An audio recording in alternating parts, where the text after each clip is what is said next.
माझ्या पत्रात कुठेही नाराजीचा सूर नाही, तर धोरणात्मक निर्णय घेताना मला कल्पना द्या, एवढीच माझी भूमिका.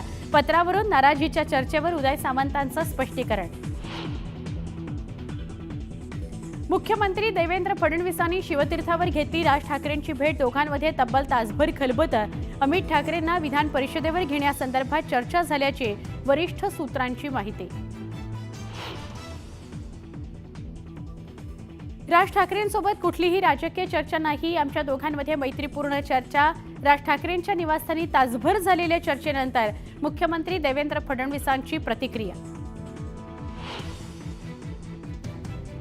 राज ठाकरेंनी शिवाजी पार्कात कॅफे सुरू केलाय. तिथे लोक चहापाना करता येत असतात. मुख्यमंत्री आणि राज ठाकरेंच्या भेटीवरून राऊतांचा खोचक टोला. दिल्लीमध्ये शिवसेनेची बैठक. उपमुख्यमंत्री एकनाथ शिंदे उपस्थित राहण्याची शक्यता. देशपातळीवर पक्ष बळकट करण्यासंदर्भात होणार चर्चा. अभिनेते राहुल सोलापूरकरांविरोधात संतापाची लाट. बाबासाहेबांबद्दल वादग्रस्त विधानामुळे अडचण. पुण्यातील घराबाहेर सुरक्षा वाढवली. जीवघेण्या चाकू हल्ल्याला मीच जबाबदार. घराची दारं नीट बंद केली नसल्यानं धक्कादायक घटना. तर मी कुणालाही दोष देत नाही. एका वृत्तपत्राला दिलेल्या मुलाखतीत चाकू हल्ल्याप्रकरणी सैफ अली खानचं पहिल्यांदाच स्पष्टीकरण.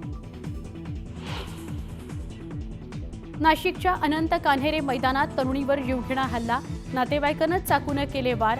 हल्लेखोर पोलिसांच्या ताब्यात.